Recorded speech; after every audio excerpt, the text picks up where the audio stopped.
Site ಒಂದಕ್ಕೆ compound ಹಾಕಲಿಕ್ಕೆ ಹಣ ನೀಡುವಂತೆ ಧಮಕಿ ಹಾಕಿರುವ ಆರೋಪ ಕೇಳಿಬಂದಿದೆ. ಅದು ಕೂಡ ನೋಡಿ ಚಾಕುವಿನಿಂದ ಈಗ ಸೈಟ್ ಮಾಲೀಕನಿಗೆ ಇರಿದು ಹಲ್ಲೆ ಮಾಡಿದ್ದಾರೆ. ಕೊಲೆಯ ಧಮಕಿ ಕೂಡ ಹಾಕಿದ್ದಾರೆ. ಚಾಕುವಿನಿಂದ ಸೈಟ್ ಮಾಲೀಕನಿಗೆ ಇರಿದು ಹಲ್ಲೆ ಮಾಡಿದಲ್ದನೆ ಕೊಲೆ ಧಮಕಿ ಹಾಕಿರುವ ಆರೋಪ ಕೇಳಿ ಬರ್ತಾ ಇದೆ. ಇದು ಸಿಲಿಕಾನ್ ಸಿಟಿ ಬೆಂಗಳೂರಿನ ವಿದ್ಯಾರಣ್ಯಪುರ ಪೊಲೀಸ್ನವರಿಂದ ಆಲ್ರೆಡಿ 3 ಜನರ ಬಂಧನ ಆಗಿದೆ. ಆರೋಪಿಗಳಾದಂತಹ ನಿಸಾ ಜೊತೆಗೆ ರಿಶಾಲ್ ಮತ್ತು ಶೇಖ್ ಕಲೀಂ ಈ 3 ಜನರನ್ನು ಪೊಲೀಸ್ನವರು ಬಂಧಿಸಿದ್ದಾರೆ.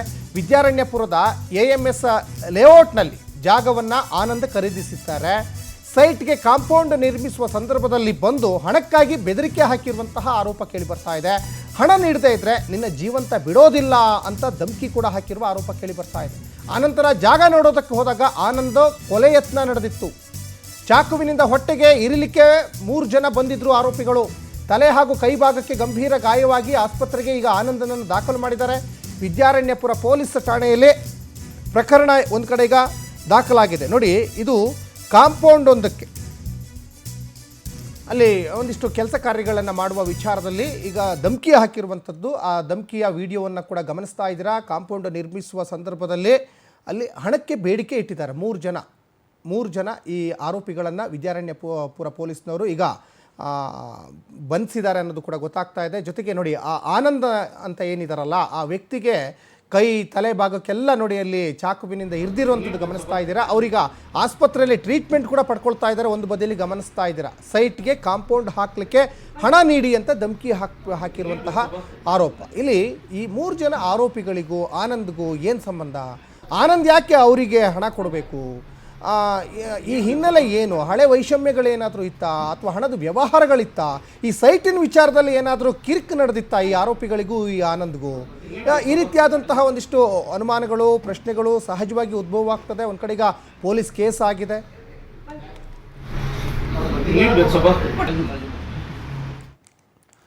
ಈ ಬಗ್ಗೆ ಸಾಕಷ್ಟು ಡೀಟೇಲ್ಸನ್ನು ನಮ್ಮ ಕ್ರೈಮ್ ರಿಪೋರ್ಟರ್ ವೆಂಕಟೇಶ್ ಲೈವಲ್ಲಿ ಜಾಯ್ನ್ ಆಗಿದ್ದಾರೆ. ಡೀಟೇಲ್ಸ್ ತಿಳ್ಕೊಳ್ತಾ ಹೋಗೋಣ. ವೆಂಕಟೇಶ, ಇಲ್ಲಿ ಒಂದು ಸೈಟ್ ವಿಚಾರದಲ್ಲಿ ಕಾಂಪೌಂಡ್ ಹಾಕಲಿಕ್ಕೆ ಈ ಆನಂದ್ ಬಳಿ 3 ಜನ ಈಗೇನೋ ಹಣ ಕೇಳ್ತಾರೆ ಅನ್ನುವಂಥ ಆರೋಪ. ಈ ಆನಂದ್ಗೂ ಆ 3 ಜನ ಆರೋಪಿಗಳಿಗೂ ಏನು ಸಂಬಂಧ? ಯಾತಕ್ಕೋಸ್ಕರ ಈ ಗಲಾಟೆ ಘರ್ಷಣೆ ನಡೀತು? ಏನು ಹಳೆ ವೈಷಮ್ಯ ಏನಾದರೂ ಇತ್ತಾ, ಹೇಗೆ ಅಂತ? ಸಚಿನ್, ವಿದ್ಯಾರಣ್ಯಪುರ ಪೊಲೀಸ್ ಠಾಣಾ ವ್ಯಾಪ್ತಿಯಲ್ಲಿರುವಂಥ ಒಂದು AMS ಲೇಔಟ್ನಲ್ಲಿ ಆನಂದ್ ಅವರು ಒಂದು ಸೈಟನ್ನು ಖರೀದಿ ಮಾಡಿರ್ತಾರೆ. 2023ರಲ್ಲಿ, ಅದು 24ರಲ್ಲಿ ಇವ್ರ ಹೆಸರಿಗೆ ಆಗಿರುತ್ತೆ. ಅದನ್ನು ಬ್ಯಾಂಕ್ನಿಂದ ಲೋನ್ ಮಾಡಿಸ್ಕೊಳ್ಳೋದಕ್ಕೂ ಕೂಡ ದಾಖಲೆ ಪತ್ರಗಳನ್ನು ಸರಿ ಮಾಡಿಸ್ಕೊಂಡಿರ್ತಾರೆ. ಅದರ ಜೊತೆಗೆ ಒಂದು ತಮ್ಮದೇ ಸೈಟ್ ಅಂತ ಹೇಳಿ ಗುರುತಿಸ್ಕೊಳ್ಳೋದಕ್ಕೆ ಅವರು ಕಾಂಪೌಂಡನ್ನು ಹಾಕಿ ಒಂದು ಬೋರ್ಡ್ ಹಾಕೋದಕ್ಕೂ ಕೂಡ ಮುಂದಾಗಿರ್ತಾರೆ. ಆಗ ಎಂಟ್ರಿ ಕೊಟ್ಟಂಥ ಈ ರಿಶಾಲ್, ಸಲೀಂ ಮತ್ತು ಈ ರಿಹಾಲ್ ಅನ್ನೋ 3 ಜನ ವ್ಯಕ್ತಿಗಳೇನಿದ್ದಾರೆ, ಇದು ನಮ್ಮ ತಾತನವರ ಜಮೀನು, ಹಾಗಾಗಿ ಅದನ್ನು ಮಾರಾಟ ಮಾಡಿದ್ದಾರೆ, ಇದ್ರ ಮೇಲೆ ಕೇಸ್ ಇದೆ.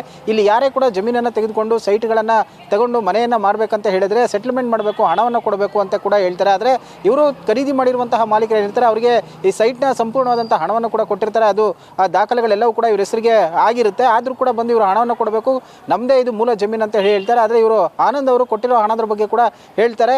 ಅದಾದ ಬಳಿಕ ಮಾತುಕತೆ ಆಗಿ ವಾಪಸ್ ಹೋಗ್ತಾರೆ. ನಂತರ ಇವರು ಕಳೆದ 2 ದಿನಗಳ ಹಿಂದೆ ಬೆಳಗ್ಗೆ ಒಂದು 8 ಗಂಟೆ ಸುಮಾರಿಗೆ ಒಂದು ಸೈಟ್ ಹತ್ರ ಹೋಗಿ ಅವರು ಸೈಟನ್ನು ಪರಿಶೀಲನೆ ಮಾಡುವಂಥ ಕೆಲಸಕ್ಕೆ ಮುಂದಾಗ್ತಾರೆ. ಆಗ ಈ 3 ಜನ ಏಕಾಏಕಿ ಎಂಟ್ರಿಯನ್ನು ಕೊಟ್ಟು ಮಾರಕಾಸ್ತ್ರಗಳಿಂದ ಅವ್ರ ಮೇಲೆ ಹಲ್ಲೆಯನ್ನು ಮಾಡ್ತಾರೆ. ಹಲ್ಲೆಯನ್ನು ಮಾಡಿದ ನಂತರ ಇವರಿಗೆ ಧಮಕಿ ಹಾಕ್ತಾರೆ. 30 ಲಕ್ಷ ರೂಪಾಯಿ ಹಣ ಕೊಡಬೇಕು, ಕನಿಷ್ಠ ಇಲ್ಲ ಅಂತ ಹೇಳಿದ್ರು 20 ಲಕ್ಷ ಹಣವನ್ನು ಕೊಡಬೇಕು, ಇಲ್ಲ ಅಂತ ಹೇಳಿದ್ರೆ ನಿನ್ನ ಹೆಣವನ್ನು ಉರುಳಿಸ್ತೀವಿ ಅಂತ ಹೇಳಿ ಭಯಪಡಿಸ್ತಾರೆ. ಆಗ ಚಾಕುವಿನಿಂದ ಇರಿತಾರೆ. ಇವರು ಭಯಗೊಂಡು ಓಡುವಂಥ ಒಂದು ಪ್ರಯತ್ನ ಮಾಡಿದ್ರು ಕೂಡ ಕುಸಿದು ಬೀಳ್ತಾರೆ. ತಕ್ಷಣ ಅವರ ಸ್ನೇಹಿತರಿಗೆ ಕರೆ ಮಾಡಿ ಅವರು ಬಂದು ಆಸ್ಪತ್ರೆಗೆ ಸೇರಿಸಿ ನಂತರ ಹೋಗಿ ವಿದ್ಯಾರಣ್ಯಪುರ ಪೊಲೀಸರಿಗೆ ಒಂದು ಕೇಸನ್ನು ಕೂಡ ಕೊಡ್ತಾರೆ. ಆ ಕೇಸ್ನ ಆಧಾರದ ಮೇಲೆ 3 ಜನರ ವಿರುದ್ಧ ಒಂದು ಕೊಲೆ ಯತ್ನ ಪ್ರಕರಣವನ್ನು ದಾಖಲಿಸಿಕೊಂಡು ಈಗಾಗಲೇ 3 ಜನ ಆರೋಪಿಗಳನ್ನು ಕೂಡ ಜೈಲಿಗೆ ಅಟ್ಟಿರುವಂಥದ್ದು.